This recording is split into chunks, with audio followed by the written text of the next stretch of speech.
Okay. Well, I'm going to welcome everyone in the meantime so that we can at least get started. So my name is Drora Rusi, and I am the director of the American Sephardi Federation Institute of Jewish Experience. And we are very, very honored today to have our second session of Finding Your Jewish Roots Through Catholic and Inquisition Records with Ms. Genie Milgrom.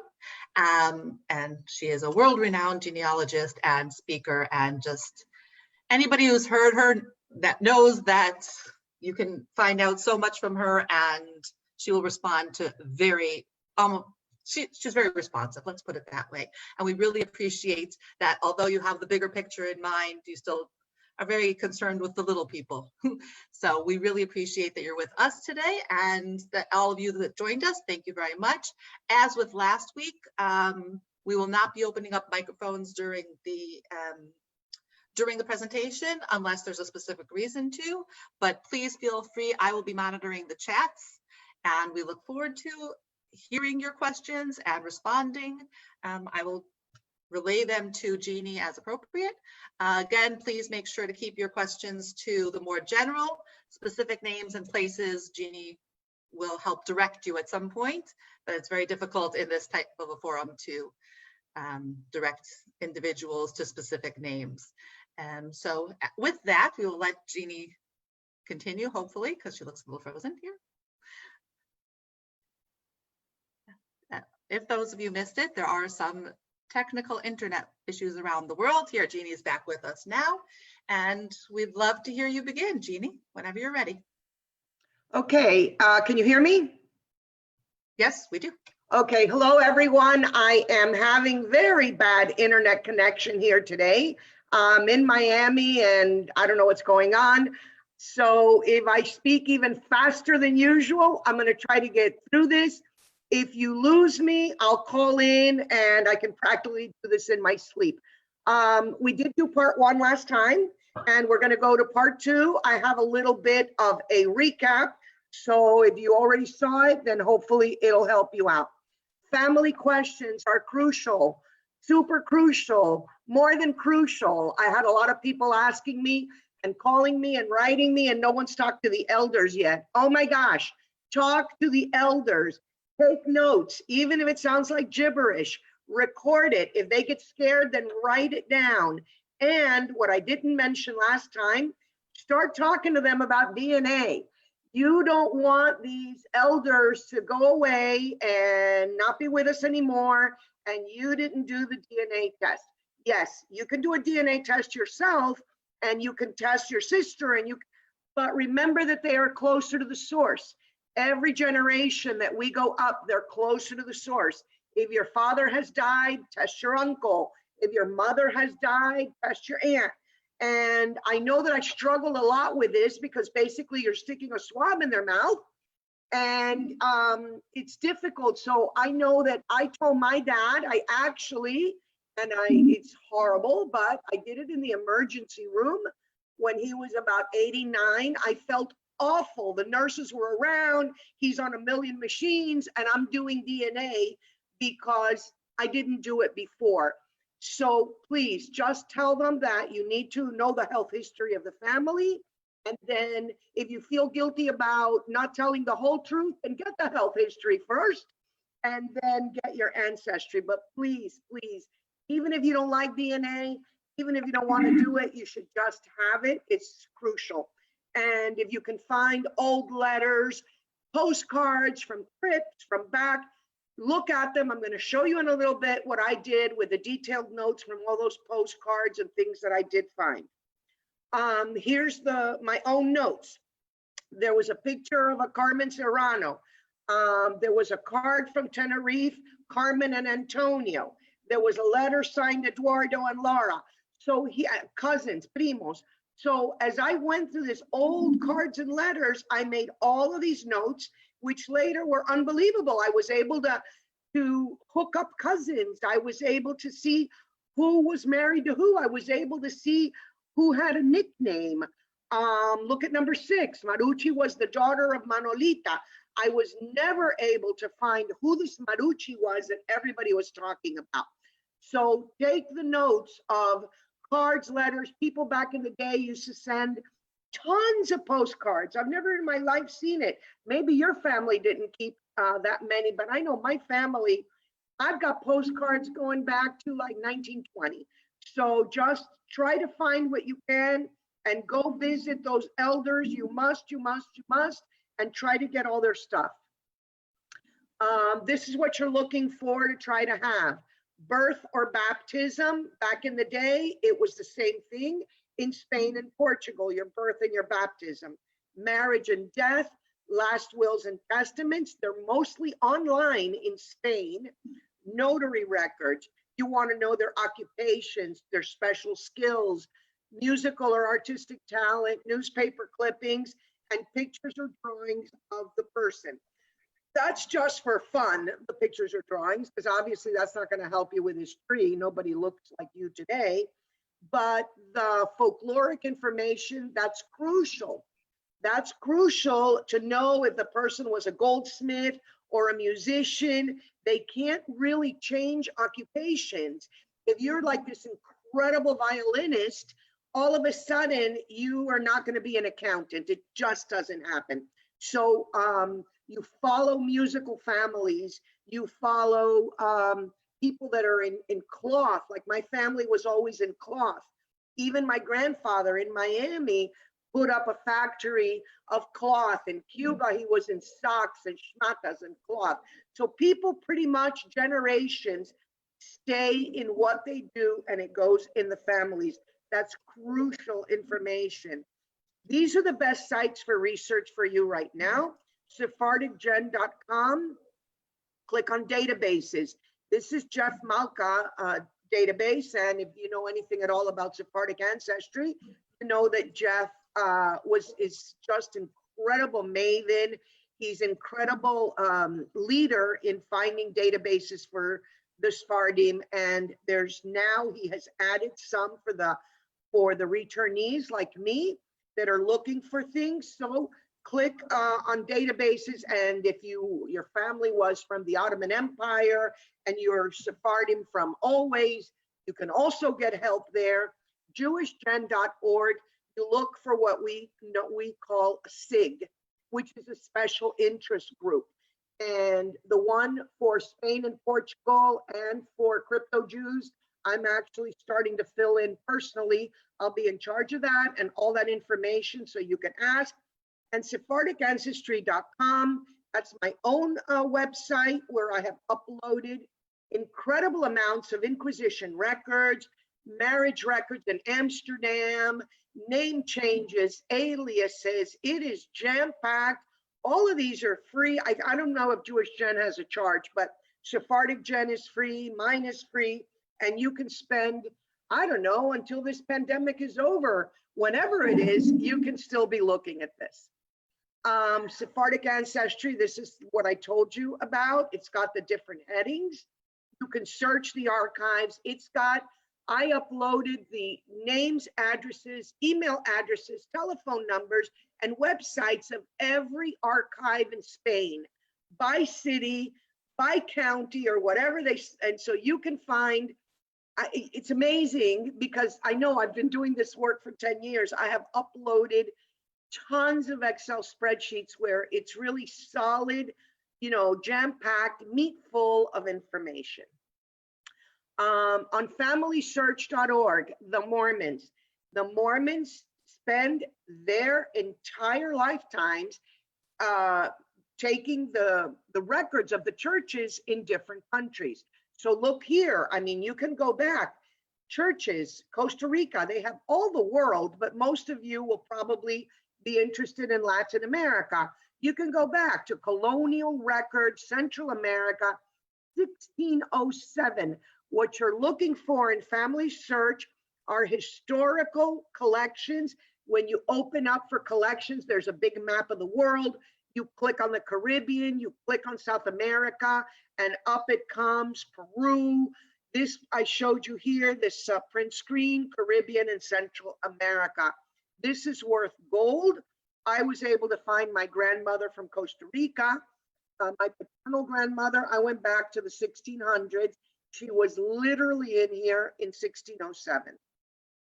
And this is really important. You need to understand the history of what you're looking for. This is the list of the permanent Inquisition tribunals. Look at these dates.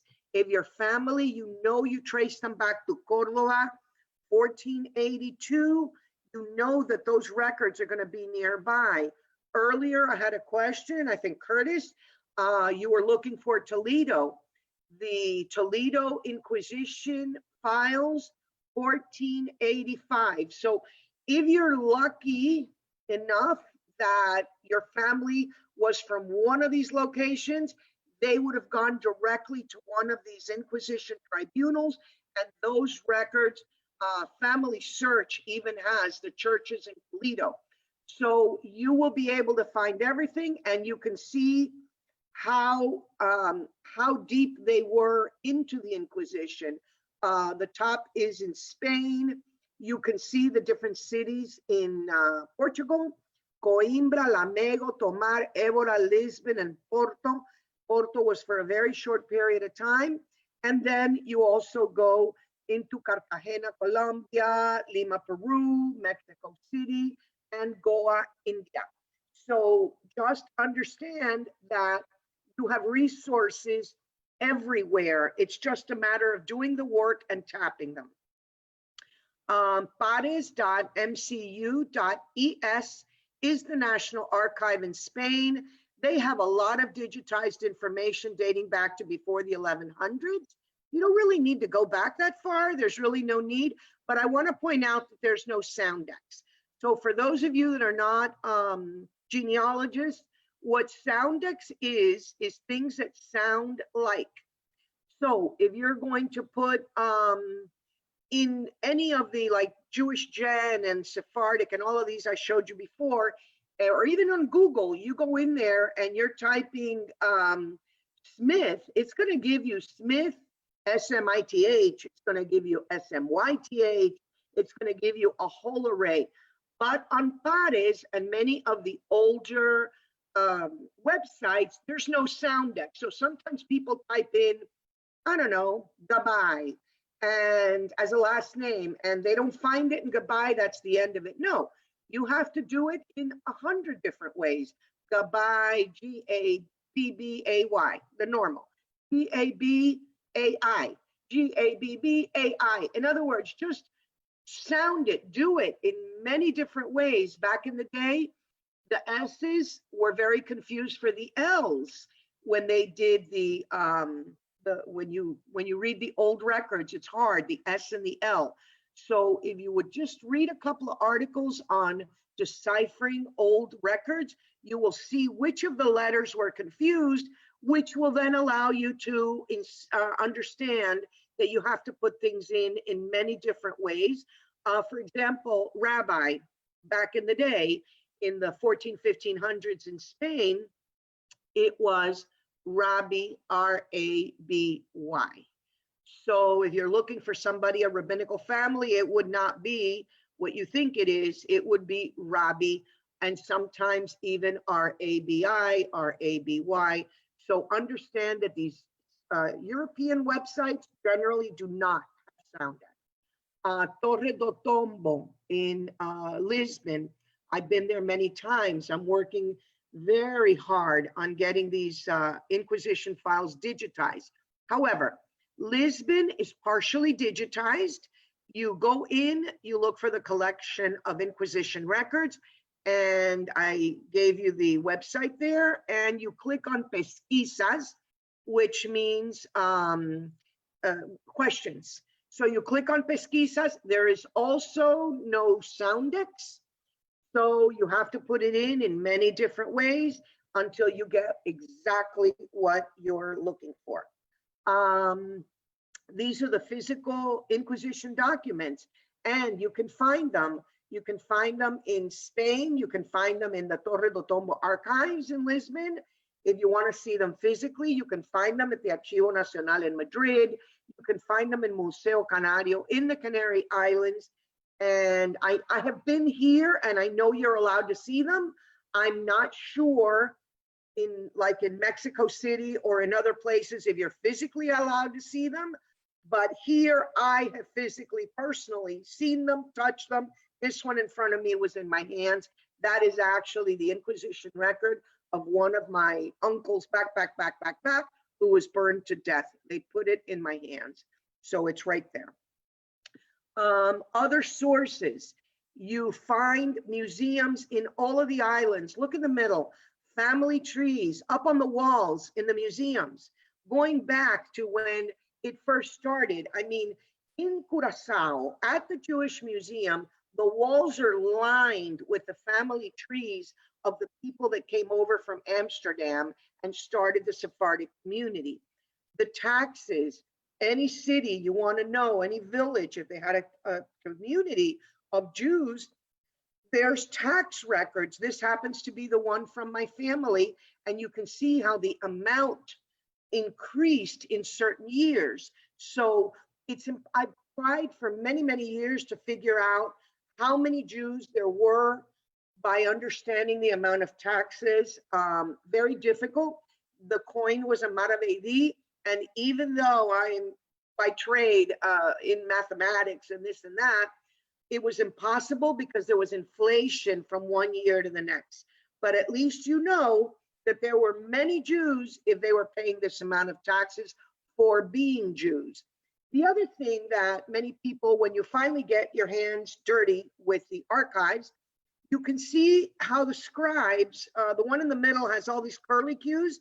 They had a signature and a curlicue that was just for themselves. So this particular scribe would have been the family scribe. And you find that sometimes you're in these archives, you're looking through them, and you don't know anymore who's your family, who's not your family. I found a neat trick was to just look for this particular curlicue, because that was my family scribe. Of course, he worked for other families, but it let me sit up and take note to look at that particular record. So that's crucial to understand that each scribe had his own little, let's say, signature curlicue. Other sources that are overseas, once you get yourself overseas, you have to make the best of it because you're not there for long. In my Sephardic Ancestry website, I have the hours and the months that each archive is open. You should always check, but you can see they're closed like all of July, or they're closed, let's say during the Christmas, they're closed the whole day. So you don't want to make thinking, I'm going to go to Barcelona with my family in July, and then I'm going to let them tour and I'm going to go to the archives, because the archives are probably going to be closed. So don't make your vacation around an archive if you're not understanding when they're going to be closed. So for example, my family was from the Zamora region, and in libraries and at the university, I found a dissertation, the one on the right, about the Jews of the Jewish settlements of the area. And these two books that I photocopied, the whole book. When I was in these libraries, I sat there for hours and photocopied. I didn't get caught with reading them, meaning I didn't get caught up with reading them because they only opened from 9 to 12. So my husband took one, I took one, we went to photo and just photocopy. And these are books in the library. Jews in the Castilian reign, the Jews of the province of Zamora. You can only find that locally. Additional resources are census records. You can see in the middle, this is my great-grandmother from Madrid. Their census record. On the left is an old phone directory from Key West, where I found my great-great-grandfather. And there's phone directories from around the world. I have the Cuban ones from the 1930s that my parents brought with them. And I've seen them in the libraries overseas. Beta Futsot, the Museum of the Jewish People in Israel. They are slowly catching up to us, where they're starting to have information on some of the towns and villages they did happen to have on Zamora. It was quite comprehensive. The amount of synagogues, the amount of information was really pretty good. and you can access Beta Futsot online and get the information. You have to get really creative with the sources. This book to the left is a book of genealogy in the Museum of the Canary Islands. So yes, you have to go. At some point, you have to make this part of your plan, or you're going to have to hire a genealogist. The heraldry. This is a heraldry that has a star of a Jewish star on the top. You know this family was Jewish. That's not just any star. They would hide the heraldry inside all the drawings. They would hide a menorah, or they would hide a Star of David. And here is an example. You can even do that online. You can look for heraldry in Spanish, heráldica, and you can say heráldica of, the family. You have to look at many different places, not just those that are selling it to get you a little certificate on the wall, but really digging deep into the heraldry of a specific family. So I said at the end, you start simple and you keep it simple. This is how I started: pink for women and blue for men. And the reason that you want to start your family tree in this way versus at the beginning putting it in a program is because if you're wrong, you can move them around. And you see that there's a line in the middle. The line, I made hundreds of these following different lines because I wanted to be sure. I'm not the fairy tale kind of gal, and neither should any of you be the fairy tale kind of people. You want to know, and you want to really know, if your ancestors were Jewish. There's a lot of fairy tales out there. There's a lot of real pretty stories, and let's keep it for what they are. If you really want to know, then do it this way. And when you're finally ready to put it up, get yourself one of those cheap online programs that are only on your computer. If you later want to put it on Ancestry, or you want to put it wherever you want to put it, but you don't want to do that in the beginning, because then people around the world are going to start accessing it. And if you are not sure, if you make a mistake, and you will make a mistake, and you chase up the wrong tree and you put it on Ancestry, other people, you're going to lead them astray. That's why you don't want to go and look for your ancestors on their trees. You have to keep notes as you go along. You can see the notes I kept, that this person was married to that person, and that person was the cousin of the other person. Our trees are very complex. A lot of intermarriages, a lot of priests and nuns, because they had to keep the Jewish religion alive for us and keep our rituals close to their families. So there'd be a lot of priests who were making sure you were getting married by Jewish law before going to the church, or that they were trying to not get you really baptized. So, you can take note of all of these things. And then I have a tree. Let me see if I find it. I have a program. I forgot what it's called right now, but it's on my computer. When I was certain and I was sure, then I uploaded all my trees to Ancestry. But this is the best way. Write it: pink for women, blue for men, and yellow if you're not sure.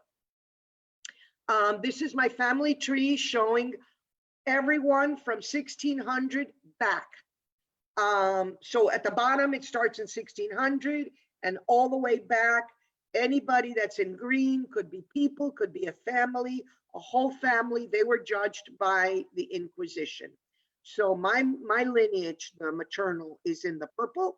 And then everybody on the sides were people that were judged. So I have to date found between 45 and 50 people, and most of them did die as martyrs. I have read their Inquisition processes. They were burnt alive, and I've got that all recorded down here. Beware of dead ends. And I'll tell you what, when you start researching in the towns, people get really excited to they get so excited to show you what they have. So when you take a look at this, it's like, oh my goodness, this looks really Jewish. And so it took me a very long time, because when I first looked it up in the internet, it said it was between 1671 and 1901. Well, this was minted in Morocco, and that was actually a Muslim date. So it ended up being like the late 1800s. They found it in the soil near their home.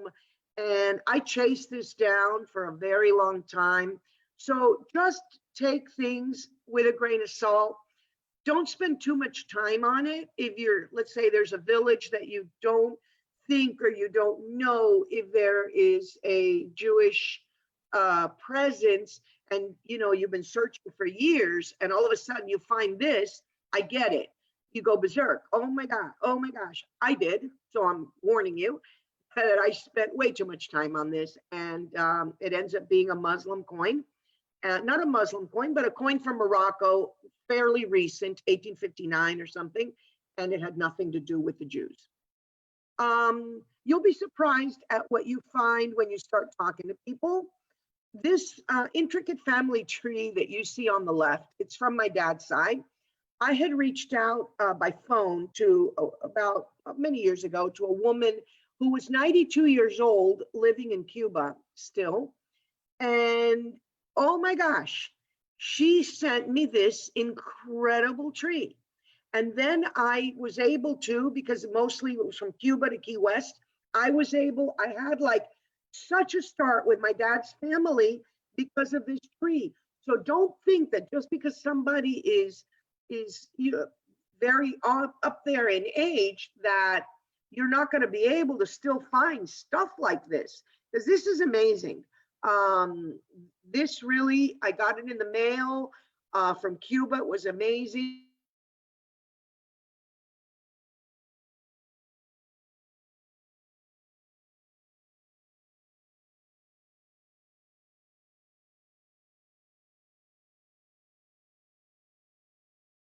Who has since moved to Israel and made Aliyah.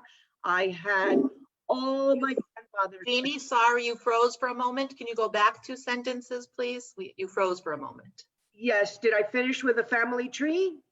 You explained that, yes, you should okay, so explore your elders. Right, please, all of them. I don't care how much you don't think they're with us. So this birth certificate from Cuba was obtained for me from the president of the Sephardic community in Cuba. I kept going after non-Jewish sources because obviously my family in 1908 was Catholic, but I contacted her and she's not there anymore. She made Aliyah, but she actually got me my grandmother's birth certificate. I had all 15 grandmothers and I was missing my grandmother. I had them going back to the 1500s. So she was able to get me this from Cuba. So really, you can get it. You just have to look for it. And my greatest accomplishment, which is my Jewish lineage, you see my family tree, and I assure you that it can be done because I did it. Record your own family history. Here are my books. I have them all also in Spanish.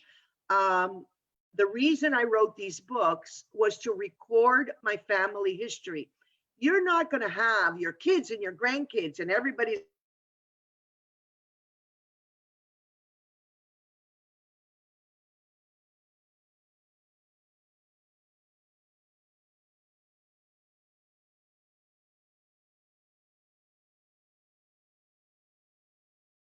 Hi. We lost you and now we're back. I'm back. Let me try to put this back up, and 1 second. Hold on. We're almost done with this, so it's good. Try to record. Can you see it? Yes, we do see it. Okay, try to record your own family history. It's crucial to write it up. I don't care if you publish it, you don't publish it, you should publish it, because the more we have, the more we do. Just take a look at your own family history, write it as you go along. Whether you were successful in finding a Jewish ancestry or you were not successful is not really the point of recording your family history. I first wrote my 15 grandmothers, then I wrote how I found my 15 grandmothers, and then I wrote Pyre to Fire, which is the movement of my family from the records that I found all through Spain and Portugal. And then I wrote in my mom's house, after I moved her to a home, I found that she had all the recipes going back to the Inquisition, and I wrote the recipes of the 15 grandmothers. I didn't do this to become rich and famous. I didn't do this for any reason other than I felt it was important to be out there. So you record your own family histories, have it, and keep it for the future generation. And I know I spoke really fast, but I was afraid to get knocked out. So I'm done and ready. No, well, we had 2 questions and you can decide how to answer it. One of them I thought you might want to relate to, at least, since Carlos is asking who he would contact in Cuba. He knows he has relatives. Yes, send me an email via my website. You have to be very careful with the Cuban researchers. You can never divulge their names in a public forum like Facebook. They can really get into a lot of trouble, and they make a big point of asking that they remain very private and that the names are handed from person to person. However, I do, besides that, I highly suggest you go into the Facebook group of Cuban Genealogy. You've never met a more intense group of knowledgeable people. So if you're looking for something specific in Cuba before you head out to the genealogist, then try the Cuban Genealogy Facebook group. Okay, and then another question, which you've definitely answered, but I think maybe if you have another little way of tweaking the answer. Martha knows that her grandmother's name was Rena or Reina, her great grandmother. And that's all she knows. So the question is really, you said talking to elders. It sounds like there aren't elders around. Where were they from? I can open her up. Hold on. Nope.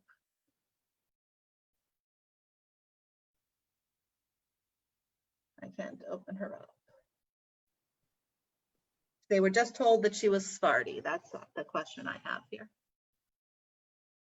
Well, Reina means, it's Malka, it means queen. It's actually my mother's name as well. So it's her first name, right? Not the last name, but that's a very unusual name to be called queen. So it would be interesting later on when she gets back up if I would know where they were from.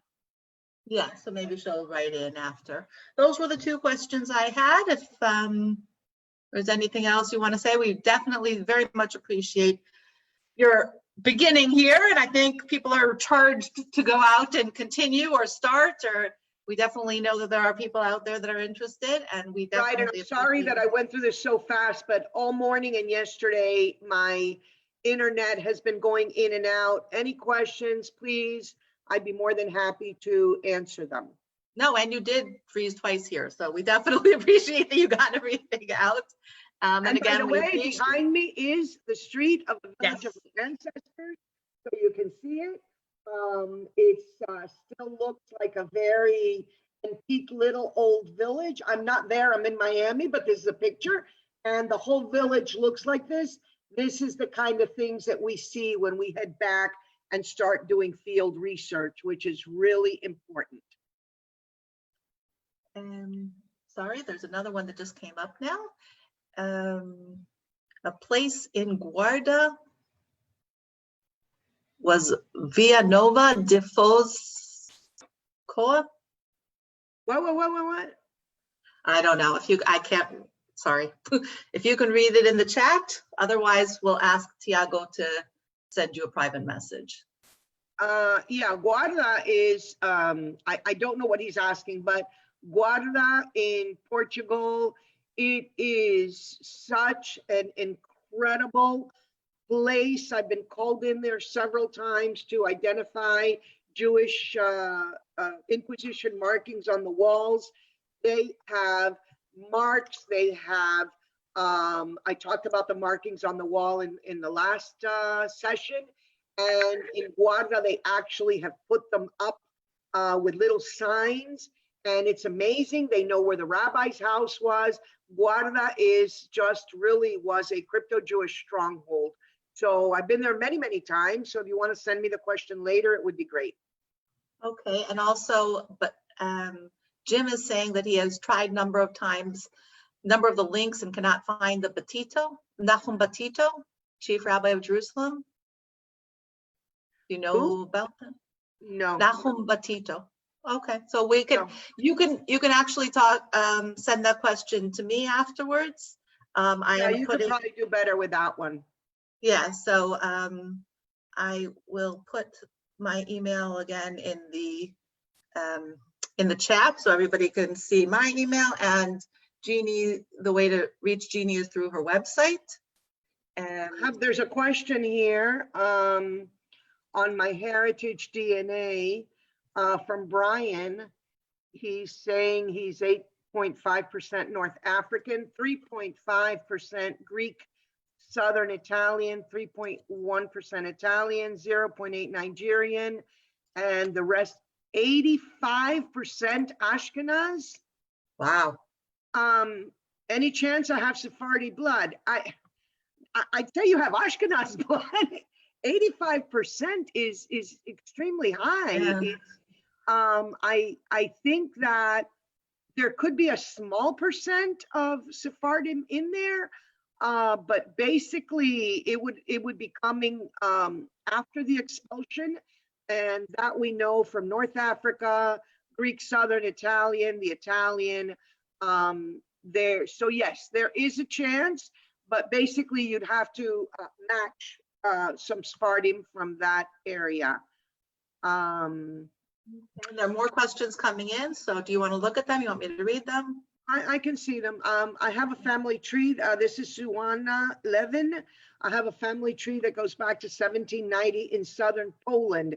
There's a story that we came from Spain. Where would you start looking? There is a researcher that you can go on the IAJGS website and look at the conference of last year. And I don't remember her name, but she only does research on this. So take a look. IAJGS is the International Association of Jewish Genealogists, and there is a conference once a year. So you'd be able to find her there. And that's where you should start, is by talking to her. Do I know any interesting stories about Covija? I actually don't. This is from Stefano. I have been to Covija several times in Portugal, and they too have markings on the wall. I actually have found things there. There were definitely, all those little villages did have a lot of crypto Jews, but I don't have a specific interesting story about Covija. And that's all I see here. That's all can you give us a status on Portuguese archives digitalization of Inquisition records? Yes, so the Portuguese archives digitization, I'm really excited that right before this pandemic, we had already sent the contract, and back and forth, because it's being digitized by MyHeritage. And we were already in the final stages of signature, and then they had to close down. So last week, I actually emailed privately the director.